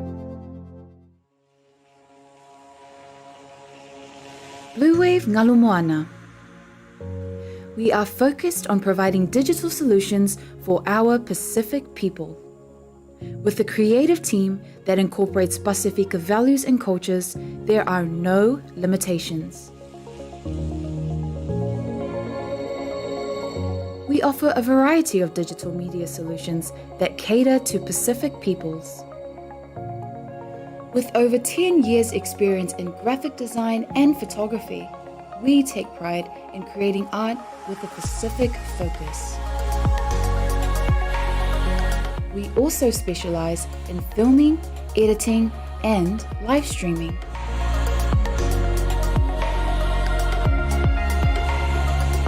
A digital media company serving our Pasifika families, Pasifika businesses, and Pasifika communities. Bluwave Ngalumoana. Live and breathe Pacific.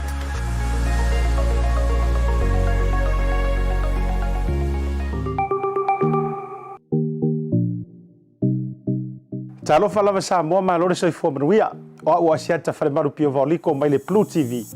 O te fia lava e whailo atu ilo Taupea ma lo tau mamalu. Suinga o le ai le tātou mo li whailo ilo o le traffic lights a New Zealand. Ia mo le ngātu le puipuinga o le COVID se fulu mariva. Ma o swinga la nei o le ai mo li awala. E le lano mumu, o le ale iai se whaata pula o le au whai o tangata i ni porokala me i fafo, e pe o whaata singa ma potu potonga whaapitoa. Whaapea fo i mau au nanga bisinisi e tau mawhai mea ai ma mea inu. O le ao atu le lua se lau le au whai o ila tau e mawhai o na poto i tonu o whale, mo tangata ua iai vaccine pass. E le mo mia le whai o sou puni fonga pea au wai fafo. E tū mau pea isi tū la fono le a whai o puni fonga. E le mo mia le whai o se scan pea e uru whale i no whanga. E le mo mia fo i pisi nisi o na whaini pe pa QR code. Po o ni wha mau maunga o tangata siasi. Ia mauti noa le mai taupea o no whanga e maualunga le iai o se afianga na e siasi iai. Ia wha anofo e sea mo le fitu aso pe a whai ua wha maonia lau siaki wa e afia. Pe a whai fo i tau teno nofo whaatasi ma se ua maua i le COVID se furu mareiva. E mo mia le whai o vaccine passes se ia o i le se furu maritasi li maiva i le po o le aso wha o aprila.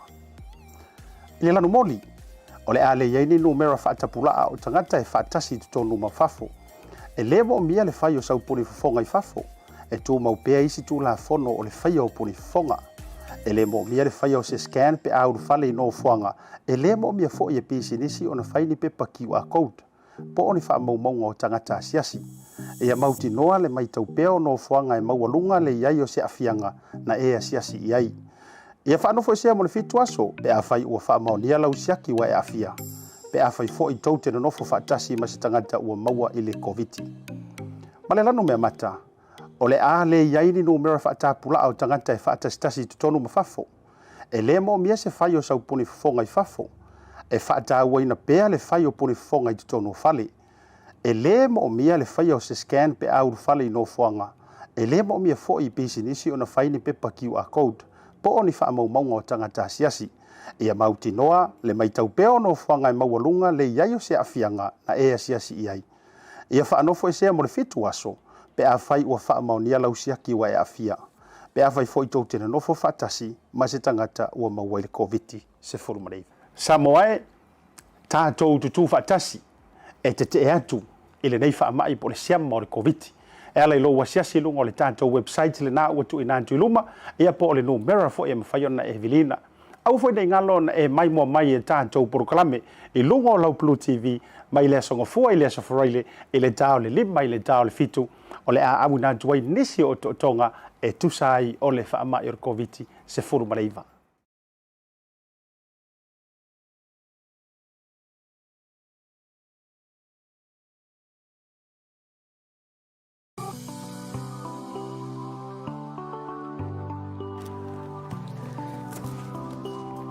Talofa lava Samoa, Asiata Pio mai le BluTV. O nisi nei o vaenga ma taiala, e ao lava ono tātou tausisia ma mulimuli taia. A wale nei taimi le pui ngā o le COVID. Tusa lava, pe Yesu ngā o le tātou mōli whaasino sinoana. Talofa lava everyone, my name is Bea from BluTV and this is a public service announcement for these challenging times during the pandemic. Oi sorry. Wa ova kere lo pipi I tangata le luma. Na ona ia. So e whawhelo I atu sa moe lau mai moanga le nei vanga le whiawhi ina ua tui tasiri miruto na awhalo le tū lai ono. Ia ele whaawau e proklamo le tauta iae, ele unanga lau BluTV. Ia a o tāla tala I fo I whaamamai. Ia tūlanga fo I o le a sāvalinga. Ia e maisi fo I o nisi o vaenga o loo whiangai ma le whainga malo. Ia ma le fionga le minista o ngā luenga. Asi o tātou kuturu I Samoa le fionga ia Olo Fiti Vaai. Ele nei vanga o le awhiawhi. Ia e aruka malolonga. O le a wasi ele tātala tala noa. Ia ilai tūfu I ele tūlanga o awala ngā lue. Ai pe e isi awala ngā lue e tau maua. Tōri pe ke e mai ngu ori I le whaingari. O le aso e sao e ngā me pe o le aso whinanga. E whek mua mua lau kala lea asiata. O ngei e ko e arue lau lama. Oh, ya le po fao a ko lo po. Ya wa sila o wa karusangan. Pa wa ngai o se fa kala nganga BluTV. Wa wa ngangi le tu du fa mo le fa po posisi kula. Ya o le tulanga na e fo ya fa fita u li fa pena le malu le tino. I me ai me se lava la ia no itu. I mo me o fa no fo le tau Samoa. Ya tulanga na ya ko awala kaufi. Ya o le mea ngei. O fai o ka sanga mai. Wa ile nga ka sanga fo ia malu fo ia fionga ia fai. Ya o ka sanga fo ia mai sa o ia ke. Ya ka karo mai ia fa pe ala ia fai. Ya o masingi wo o ku ia kaufi. Ya o aula. le ka ofia ko lungal masingi lori ko koso lo kwa le kalaki ai o le si foi merena le foi o le fa fonga mai foi malu tatu tunu e le kulanga foi sa o kama fai ka kalo sanga mai se fu lima kausanga o ke aru ese e le kalia sa kalsanga ia e le fainga nga iku o ke le ko e kirkiro iai pe ka masui va pena ai o la waku o la lo foi le malu tatu tunu ia o ke amanga ia o fionga i fai pule malo ma fai wangai e au e kawanga ngai uma ia talusanga fo ile a itu malo e tawala mai ala tu alu ia i kongo almen ia o le tulanga lava na pe alo fa te mo ele o kauku ua lava ia se kulanga o kalsanga i kongo palmen ya o savadi o fifia o ke savadi fa fore la e o kamasangira kangalu ngai fai o mi vanga kongo le ofisa malulu pe o kau mai e fo le batu fa fo ala tu wa masani la vala o fionga ia langa peisa a tu fa brutania you've done the hard yard to titi lua se fulu tau sanga ia o e tau mo fai te tu le tu le e tu ia ale ua au manu le fa mo o to fia fa fisilia tu ai le tu maftanga fa loto i fali ia ole iputi le amor sila mai Samoa wa vai o sila ki kau mai o le e tu ai le to afa e lo fa fisilia le ko mafukanga le nei fa to afa ma fai na tau tala le mafana fa le to mafutanga ai mai se afo i le fionga tamai tai pan mi pole tinawa tai ia le tu no le dite o le memo mo ke kalifesiti ngo vai ipuia o vai ngi i filima ke ki la skonga i otara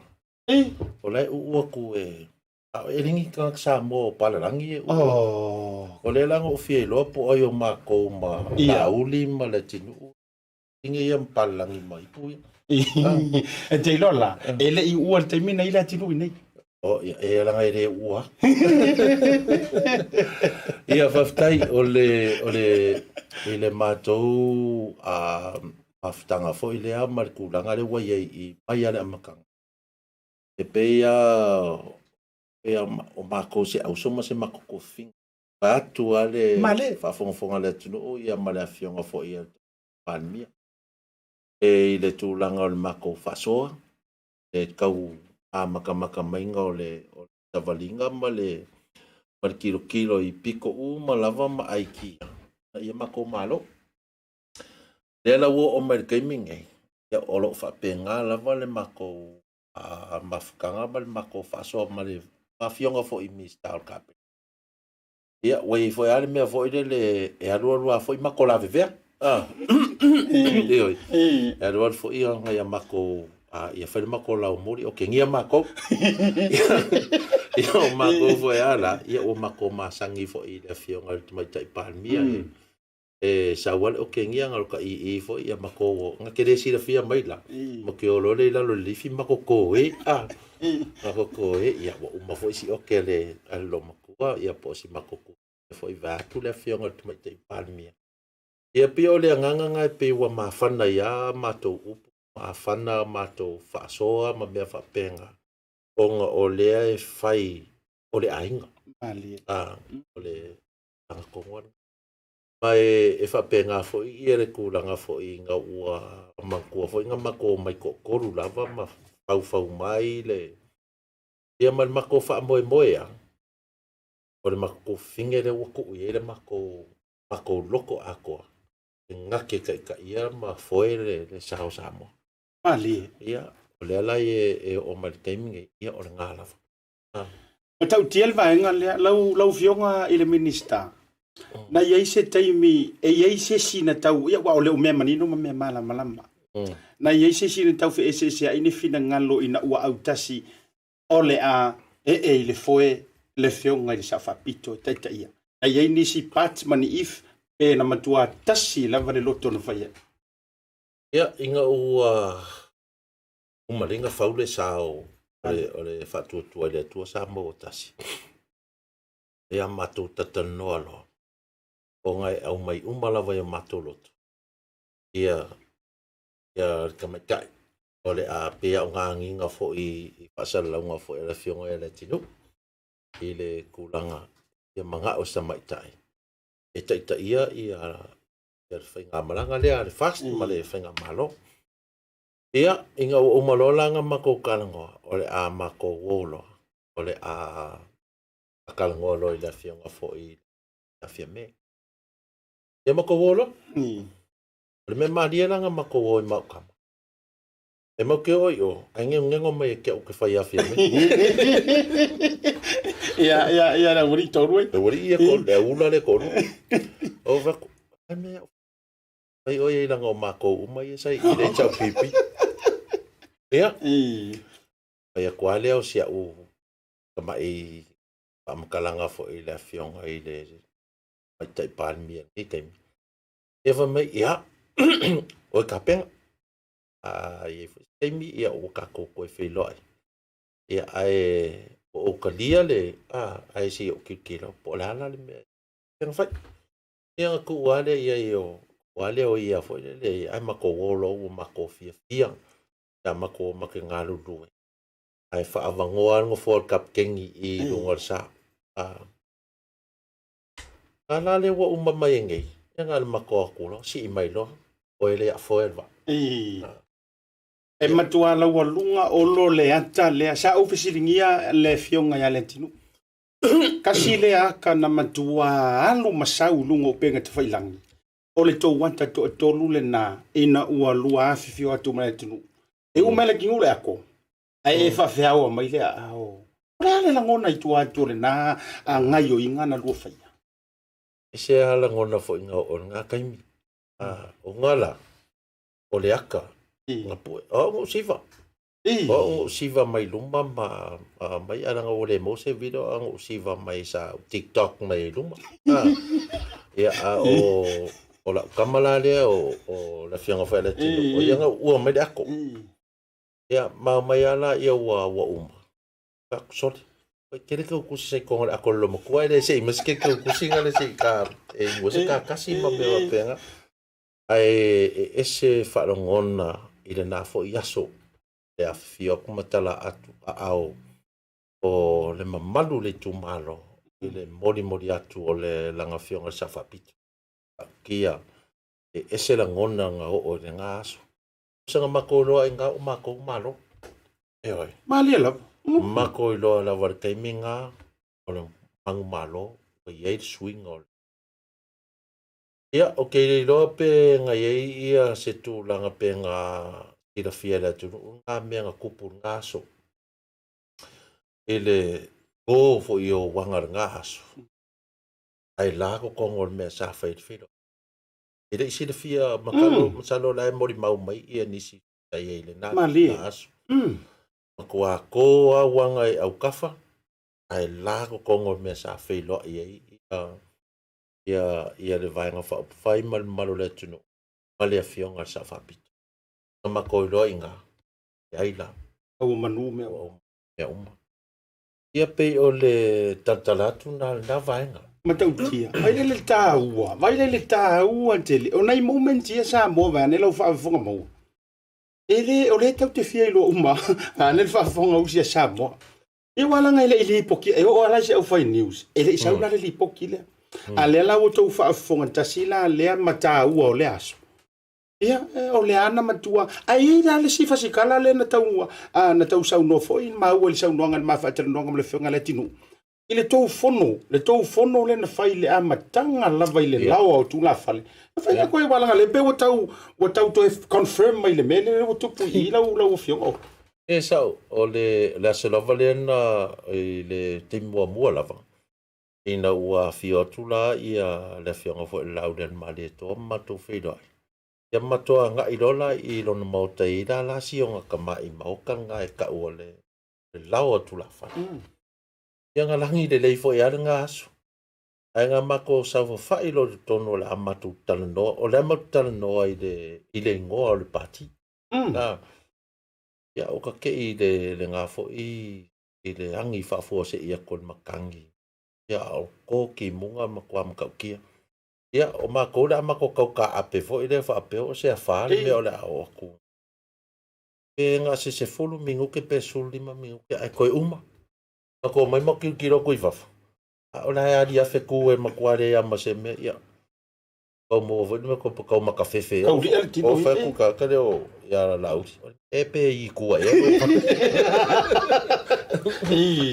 Te fiolai. Ngahea. Ia ele lopo le awalanga e le sa la mau mai na mua. Ele lopo na o toe ulan tuai le tofa. Toe fe ulan tu le tofa ma le utanga tu a. Ia ua sanga mai pouli. Ia pe o le tulanga nga o ngalanga a mata mai ana mati mai. Mati mai ia le vaenga pa fai ia ma le tulanga la le wei te mini. Ia langa le leo le tua. Eo e tele ma tele vaenga o te fia mana o ta te fasoa. Ia e pangalea. E tale liu ai popoe. A wau te ilo fo o lau fionga nga o ngā whafo tu lava mare ofisa. Ia o te ilo e piki fo i isi o fofuanga e meise ia o le whato a maua lao e whilo i maainga e uio fofuanga whaale malo. Ia ai manatu. E o le a e le ngalo meise si o wavanoa e tele itoe maliu i ma whaafio I Samoa. Ia langa me vai o le fiafile wale wo le a apa tele ai tu langa fo I o lo te tupu fa lo to I fale ma o te mi fo nei ke o le taimi o le fusi o fau o malo a o mana ia fo I le tafa tala nonga mana tu le nei fiafi ia la fo atu I lo fionga I le minista ia I sau nonga fai u fo ia mai se fo o le mtuanto o telo I la tau lo mai mo ia I le levaenga le ta proklame me fai wa ia faftai lau fitelenga asiata mo le avanoa fo I wa fo I leo o ta whasoa ma tatou whasoa whaatasi ai fo I male malu le tunu. Paualea le tūlanga fo I lea. I le taumawhainga lenga taumawhai mai ai ia le tatou vaenga whaumawhai. Ia ua ta oto polo kalame. I le mātou fo I taumawhainga mai. Ai sa mātou tū ma tiro sa sa e sifo mātou ma sauti. O fea se soani I le tūlanga tau seleng. Malea. Pere a vea I fo I nei teimi a tonu fo I wana sau noa le fionga mai tei pānmia, sau noa fo tei tei fono ma le fionga fo. Ia manisi fo I o whaipule le vaenga fast. O mori atu le whaaftai tele. Mori atu le whaaftai tele I loto sao tā ua. Ia whaasapora si New Zealand, Australia, ma atunu uma lava le ao le mwhainto lau lau. I loto au mafola ma loto wangalelei.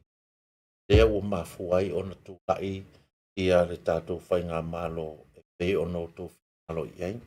Ia, o la se vai fo I lea ia mātou tamu whai, ia ai e fo ia ni tūlanga fo I wa lape isa mātou au nanga I tātou watunu. Ia wha maruru watu e vai fo I au nei. I le tātou mafutanga nei, ia, sa I alfa moe pe ona o tā ua asiata, ia, sa o fia alu ke wha maangoko I Kafkafo Hamilton. Ia e wala ngā le vai kawhenga o tako e. O inga lava, o inga lava, ia, sa ka penga lava, la ulama vātu, wha fonga le atunu. Peitai, ia, ia lava ua whailo whina ngana. Ia ai ku ulo loto. Ia a o le mai moanga ma le whafonga fo I al tātou atunu. Ei tūra la fiafi, se upu o lape, ia po o le tautamari.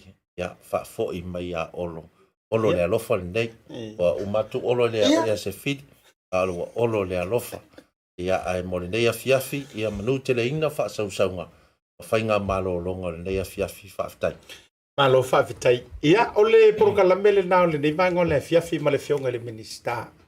Ioe. Ia, o upo e whai le sea ula antoli e susu I e manongi e sa sala.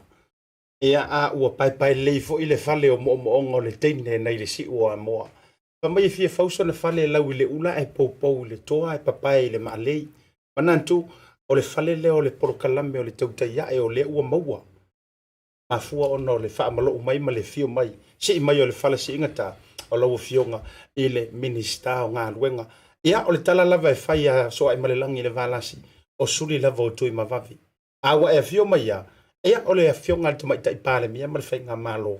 Lea ua wha au pēr le malu nei. Mo lea tu wha malo ma le ngā whaaftai tele. Tu sa I o le ava no ma le amana ia foi. Ia o se mātu wha atala ulatu. Ia e tu sai o loa fio mai. Ia se I whai se tā tala. Ia, sa o ilo ka me ki sa vai. Ia wanti la ia. Le o to te le la to le u whai mai. Le ala fa to a maua tuaina nei o ataua. Chale e lo mo. Ya Samoa program ma ke ese fa kasi ma mingiska o le fo ke fiaru ke lama. Maria mai le laula tu e tatale li wo sa. Ke male mo. Ke le masangi la o I salenga. Oh. Ya o le mako kalenginga. Ya ayo e. Ya le lau tu le mato fo ile o talo tu lalo. Ai o le Samoa la foi fonga Vaetele le na o sa no antu le fionga le minista. A le ase la manga o le tauta mali. Ya matua o tau le tatou vana no. Ele mai fo il faya so le tua o le fa o pe ya o te ronei le malanga ale fionga le minista momonga lo fa fi mo le tu mo to ya shell tatou programe ma wa sei si ele o vano le dei taimi ai mai le unanga le BluTV ai mai se fo yo Asiata ya ma le fionga le minista ma te fa so fuatu ma fa to fatu mo le dei taimi au o tia le tu fu ka yao o tatou o vano pe ya ka o ko ru mai la uri ma le tinu ka yao ya lunga programe ma ai se e fai se sao nga ai yo le ya mo dei taimi fa to fatu mai maruia ya fa so fo